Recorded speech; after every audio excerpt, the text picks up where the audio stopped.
Have you ever dreamt of traveling back in time? Rome, the eternal city, offers that and more. Imagine strolling along the same paths as emperors, artists, and saints, their footsteps echoing through the centuries. Join me as we embark on an unforgettable 5-day adventure through the heart of Rome.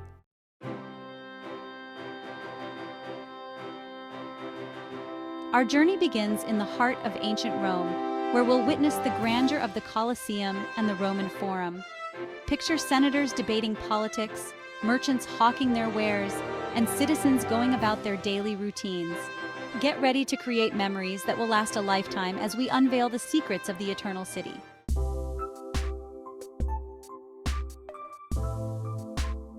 The wheels of the plane touched down at Fiumicino Airport, and a wave of excitement washed over me. The taxi ride to my hotel was a whirlwind of sights and sounds. With a map in hand and a spring in my step, I set off to explore, eager to delve into the layers of history that lay hidden around every corner.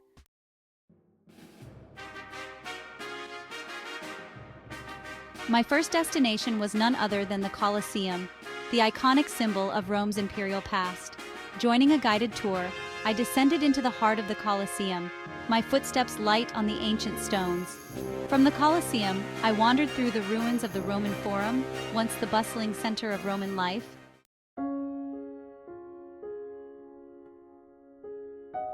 As the sun began its descent, casting long shadows across the ancient ruins, I made my way to Piazza Venezia.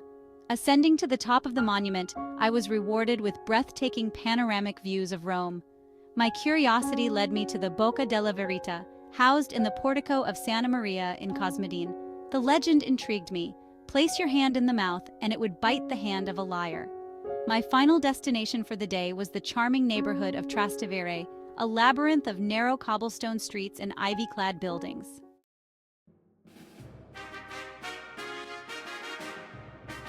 Day 2 of my Roman adventure dawned bright and clear, a perfect day to explore the awe-inspiring Vatican City. Stepping inside St. Peter's Basilica, I was immediately struck by the sheer opulence of the interior. I paused to admire Michelangelo's Pieta, a masterpiece of Renaissance sculpture.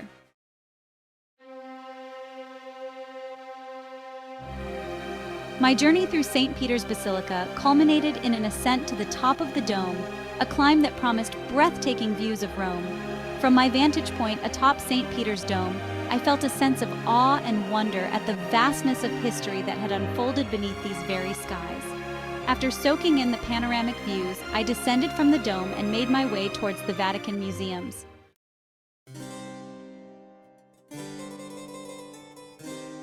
My journey through the Vatican museums began in the exquisitely decorated Raphael rooms. The highlight of my visit to the Vatican museums was stepping inside the Sistine Chapel. The ceiling fresco, depicting scenes from the Book of Genesis, is a symphony of color, movement, and emotion.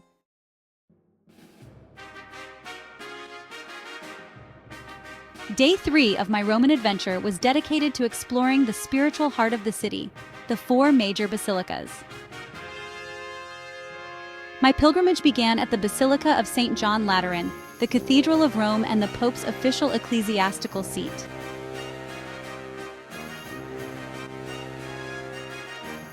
One of the most moving experiences of my visit to St. John Lateran was climbing the Scala Santa, or Holy Stairs.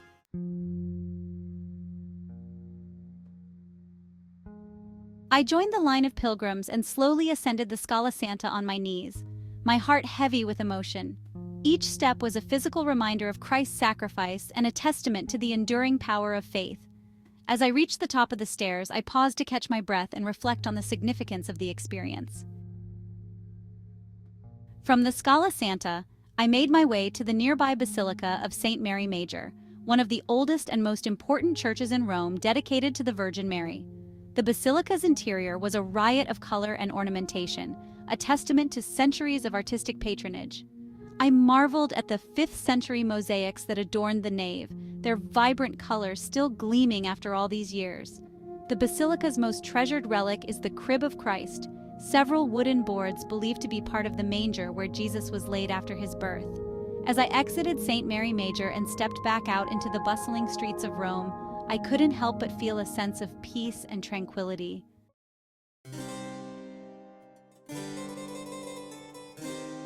My journey to the Basilica of St. Paul outside the walls took me beyond the Aurelian walls that encircle the historic center of Rome. This basilica, built over the burial site of St. Paul the Apostle, is one of the largest and most impressive churches in the world. As I approached the basilica, its golden mosaics shimmering under the afternoon sun, I couldn't help but feel a sense of anticipation. The basilica's interior was breathtaking in its scale and grandeur. The vast nave, flanked by rows of towering columns, seemed to stretch on forever. Sunlight streamed through stained glass windows, bathing the interior in a kaleidoscope of colors. I slowly made my way down the nave, my gaze drawn upwards to the triumphal arch, adorned with 5th century mosaics depicting scenes from the life of St. Paul. I paused to admire the intricate details of the basilica's design, the gilded ceilings, the marble floors, the ornate chapels dedicated to various saints. In the basilica's crypt, beneath the main altar, lies the tomb of St. Paul, a site of immense religious significance. My final stop of the day was the Basilica of Santa Maria in Trastevere, a church known for its stunning 12th century mosaics and its tranquil atmosphere. Day 4 of my Roman adventure dawned bright and promising. Today was all about experiencing Rome's vibrant piazzas. My first stop was Piazza del Popolo, a grand square. 2 identical churches flanked the northern entrance. In the center, an ancient Egyptian obelisk stood tall. The air buzzed with activity. From Piazza del Popolo, I made my way to the Spanish Steps. The steps were thronged with people, their chatter creating a symphony.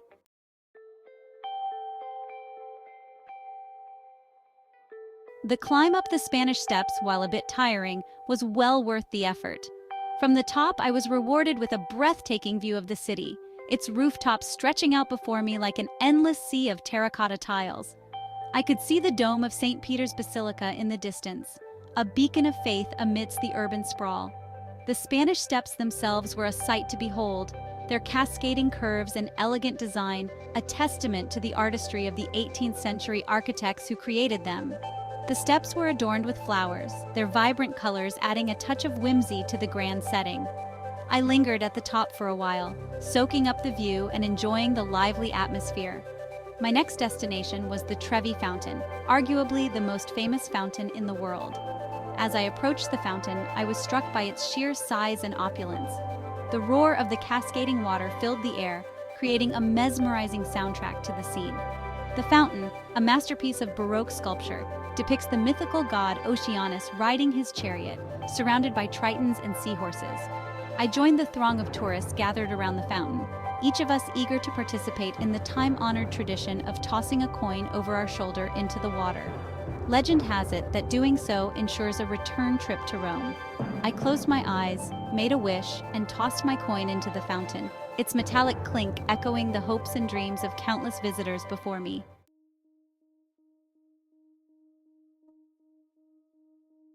From the Trevi Fountain, I continued my exploration of Rome's iconic piazzas, each one offering a unique glimpse into the city's heart and soul.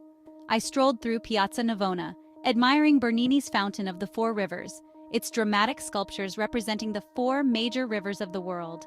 I paused for a gelato, savoring the cool, creamy treat as I watched street performers entertain the crowds. As the afternoon wore on and the sun began its descent, I made my way to Gianicolo Hill, a vantage point known for its breathtaking panoramic views of Rome. The climb up the hill was a bit of a workout, but the view from the top was well worth the effort. From my vantage point atop Gianicolo Hill, I had an unobstructed view of the entire city. The golden light of the setting sun bathed the rooftops in a warm glow, casting long shadows across the streets below. I could see all the landmarks I had visited over the past few days: the Colosseum, the Pantheon, St. Peter's Basilica, each one a testament to the city's rich history and artistic legacy.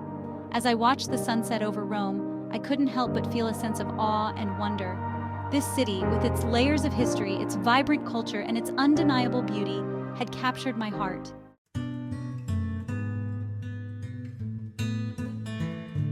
My final day in Rome dawned with a bittersweet edge. While I was eager to experience more of this captivating city, a part of me wished I could pause time, savor every last moment before bidding farewell. But Rome, like time itself, marches on, and I was determined to make the most of every precious hour. My first destination was the Circo Massimo, a vast, oblong-shaped park that was once the grandest chariot racing stadium in ancient Rome. As I strolled through the grassy expanse, I tried to imagine the scene that would have unfolded here centuries ago. I pictured the roar of the crowd, the thunder of hooves pounding against the earth, the chariots careening around the track, their drivers vying for glory. Today, the Circo Massimo is a peaceful oasis in the heart of the city, a place where locals and tourists alike come to escape the urban hustle and bustle. I could almost hear the ghostly echoes of the past, the excited chatter of spectators, the trumpeting of war elephants, the clash of metal against metal as chariots collided in a cloud of dust. From the Circo Massimo, I made my way to the nearby baths of Caracalla, another impressive testament to the grandeur of ancient Rome. These sprawling ruins were once home to one of the largest and most luxurious bath complexes in the Roman Empire. As I wandered through the ruins, I marveled at the scale and opulence of the place.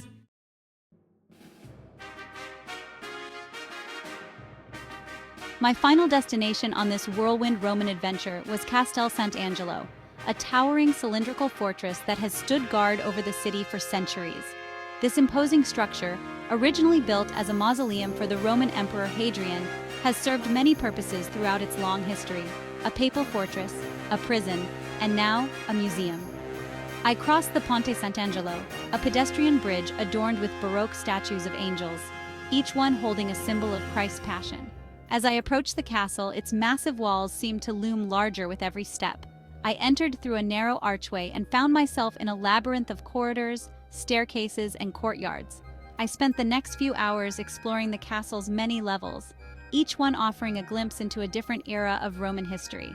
I wandered through opulent papal apartments, peered into dank prison cells, and marveled at the ingenuity of the castle's defenses. From the castle's upper terraces, I was rewarded with breathtaking panoramic views of the city: the dome of St. Peter's Basilica, the Tiber River snaking its way through the urban landscape, and the rooftops of Rome stretching out towards the horizon. As I stood there taking in the view, I realized that Castel Sant'Angelo was more than just a fortress. It was a symbol of Rome's enduring spirit, its ability to withstand the test of time, to rise again and again from the ashes of its past.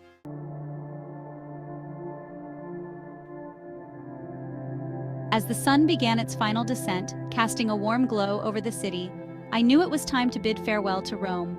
But before I did, I wanted to savor one last taste of the city's culinary delights. I had heard whispers of a hidden gem tucked away in the heart of Trastevere, a small family-run trattoria known for its authentic Roman cuisine and its warm, inviting atmosphere. I followed the narrow, cobbled streets, the air filled with the tantalizing aromas of garlic, basil, and freshly baked bread. I found the trattoria nestled down a quiet alleyway, its windows glowing with a warm, inviting light. I stepped inside and was greeted with the sounds of laughter, the clinking of glasses, and the sizzle of something delicious cooking on the stove. I settled into a cozy corner table and perused the menu, my mouth watering at the descriptions of traditional Roman dishes. I decided on the ossobuco, a slow-braised veal shank served with a creamy saffron risotto. As I savored each bite, I couldn't help but reflect on the incredible journey I had experienced over the past 5 days. Rome had exceeded all my expectations. It had been a sensory feast, a journey through time, a testament to the enduring power of human creativity and the indomitable spirit of this ancient city. I raised my glass in a silent toast to Rome, the eternal city, a place that had captured my heart and left an indelible mark on my soul.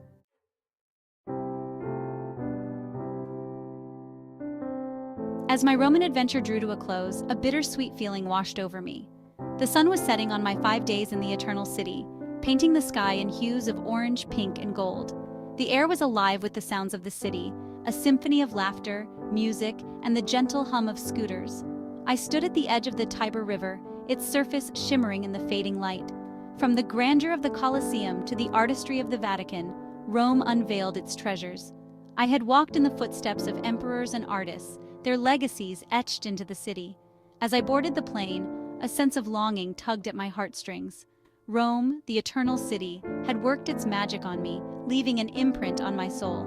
And I knew with a certainty that this was not goodbye, but rather until we meet again.